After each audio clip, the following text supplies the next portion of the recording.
Hi friends, welcome to Satya Lifestyle channel.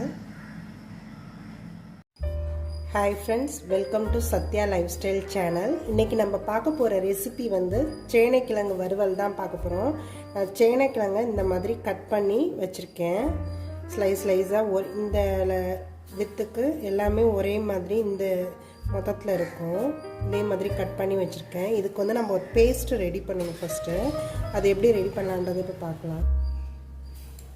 இதில் நான் வந்து ஒரு ஸ்பூன் வந்து ஜிஞ்சர் கார்லிக் பேஸ்ட் எடுத்திருக்கேன்.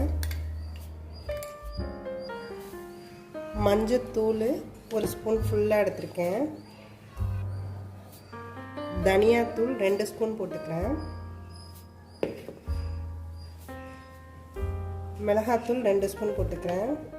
எனக்கு 2 ஸ்பூன் காரம் போதும். நீங்கள் உங்களுக்கு எவ்வளோ தேவையோ அதுக்கு தகுந்தபடி போட்டுக்கலாம்.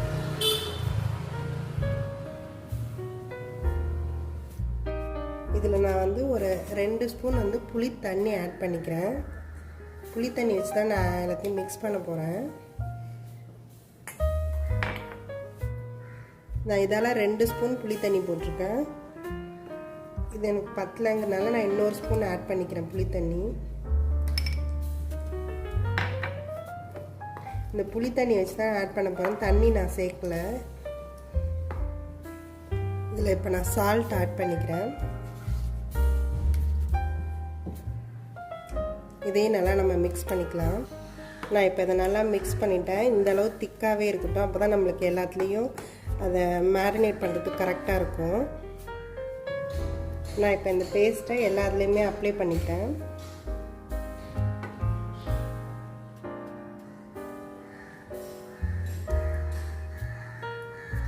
எல்லா சைடும் படுற மாதிரி நம்ம நல்லா அப்ளை பண்ணி எடுத்து வச்சிடலாம்.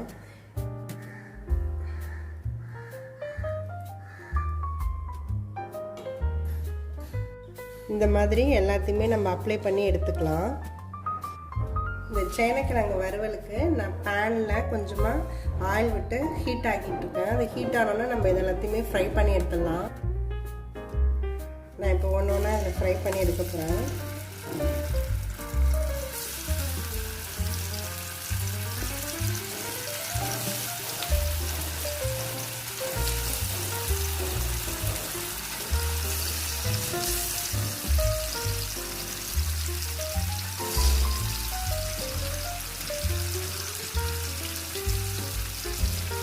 இது நல்லா ஒரு 10 மினிட்ஸ் ஆகும். நான் நல்லா சிம்மில் தான் வச்சுருக்கேன். 10 மினிட்ஸ் கழிச்சு தான் நம்ம திரும்பி பேக் சைடு ஃப்ரை பண்ண போகிறோம். இதில் நான் கொஞ்சமாக கருவேப்பிலையும் போட்டுக்கிறேன். அந்த ஸ்மெல் நல்லாயிருக்கும். இப்போ இது நல்லா ஒரு சைடு ஃப்ரை ஆகிருக்கும். நான் அடுத்த சைடு திருப்பி போடுறேன்.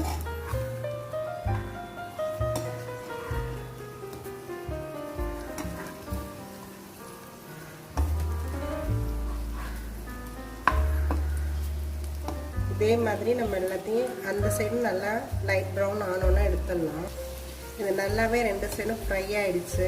இதை நான் எடுத்துடுறேன். இப்போ இது நல்லா வெந்தும் போயிருக்கும். பார்த்தீங்கன்னா இந்த மாதிரி இப்படி ஸ்ப்ளிட் இப்படி பண்ணோன்னே இது ஸ்ப்ளிட் ஆகும். வெந்தும் போயிடுச்சு. நான் அதை எடுத்துடுறேன். இந்த சேனைக்கிழங்கு ஃப்ரை இப்போ ரெடி ஆகிடுச்சு. இது நல்லா ரச சாதம், தயிர் சாதம், சாம்பார் சாதத்தோடு இது நல்லா சூட் ஆகும். இதை நீங்களும் ட்ரை பண்ணி பாருங்கள். என்னோடய சேனல்ஸில் உள்ள வீடியோஸ் எல்லாத்தையும் பாருங்கள். எங்கள் சேனலை சப்ஸ்கிரைப் பண்ணுங்கள். தேங்க்யூ ஃபார் வாட்சிங். Keep supporting.